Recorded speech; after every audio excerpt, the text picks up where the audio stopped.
Hari ini kita nak pergi pada tajuk air musta'mal. Air musta'mal ini yang perlu kita faham ialah apabila wujudnya 4 syarat ke atas satu sejumlah air, maka air itu boleh dikatakan musta'mal. Bila kata musta'mal, maknanya kedudukan air itu bersih.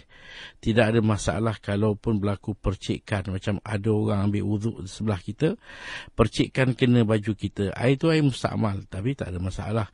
Dia tak menajiskan. Air musta'mal tidak menajiskan. Boleh dikumpul untuk minum, boleh dikumpul untuk buat masakan. Tapi air musta'mal, dia hanya bersifat bersih, tidak membersihkan. Dia tidak boleh kita guna untuk wuduk ataupun guna untuk najis dengan 4 syarat. Pertama ialah air itu jumlahnya sedikit. Tak sampai pun 216 liter. Kurang sedikit. Dipanggil kurang daripada 2 kullah. Yang kedua, air itu yang telah digunakan pada basuhan anggota wajib wuduk. Basuh muka pada kali yang pertama, basuh tangan ataupun basuh kaki pada kaki. Ini adalah basuhan. Maka air ini jadi musta'mal kalau diguna untuk basuhan yang pertama. Tapi kalau sekadar kita masukkan tangan, kita celupkan tangan, kadang-kadang anak kita dia pergi bilik air, dia tengok air dalam baldi, dia tepuk-tepuk main, maka air itu tak rosak. Kalau ada orang waktu makan, dia pergi celup tangan kat sana, kita kata, air itu aku sediakan untuk wuduk. Kenapa kau masukkan tangan? Apakah rosak? Air itu tak rosak. Kerana yang boleh menjadi musta'mal ni apabila digunakan untuk wuduk yang wajib. Kalau wuduk sunat tak juga. Wuduk yang wajib pada basuhan yang pertama, maka dia jadi musta'mal. Yang ketiga syarat dia, air itu telah pun putus, berpisah daripada anggota, makna dah jatuh daripada muka, dah keluar daripada tangan, maka air itu dikira musta'mal. Tapi kalau masih di muka, kita sapu air yang kita basuh daripada atas, maka air itu tak jadi musta'mal. Dan syarat yang keempat ialah kita tidak meniatkan tangan kita sebagai gayung. Kerana kita bila mengambil wuduk, kalau sekarang ni Alhamdulillah di masjid-masjid kita tengok ada pipe. Tapi kalau kita pergi di setengah-setengah tempat, dia tak ada kemudahan pipe. Bahkan dia tidak ada kolam. Dia hanya ada air yang dibekalkan dalam bekas tapawai, bahkan satu bekas.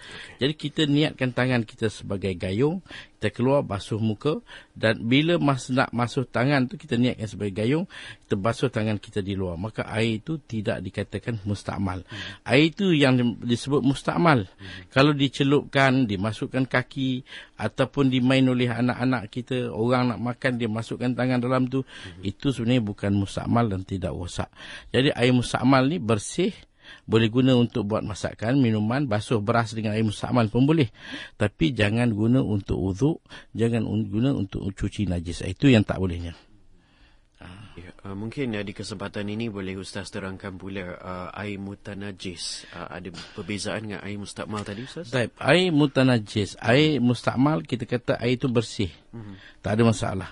Dan cuma tidak membersihkan. Ada pun air yang akhir ialah air mutanajis, air yang terkena padanya najis.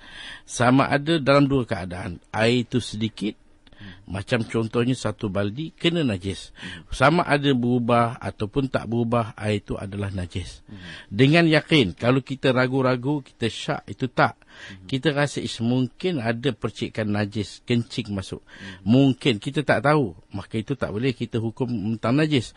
Kita nampak, contoh kita ada satu baldi air, kita nampak seekor anjing datang minum air daripada baldi tadi. Maka air itu adalah air najis. Kerana lidah anjing itu najis. Ataupun air yang banyak tetapi berubah satu daripada 3 sifat dengan sesuatu yang najis, maka air itu dikira air najis. Tapi kalau berubah disebabkan tempat itu dalam baldi yang lama, ataupun dalam satu kawasan yang pokok bakau, ataupun berubah dengan sebab daun yang kita cakap dulu, berubah dengan sebab benda-benda yang di bawah dasar sana, maka itu tidak menjejaskan air.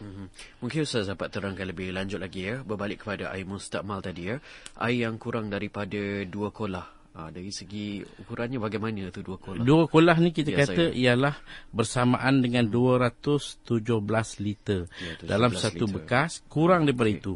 Kalau kita gunakan air yang kurang, contohnya satu baldi, Ya, saya. kita ambil wuduk, kita basuh yang wajib, di mana air tu kita kembalikan masuk dalam baldi tadi. Basuh muka, basuh dalam tu.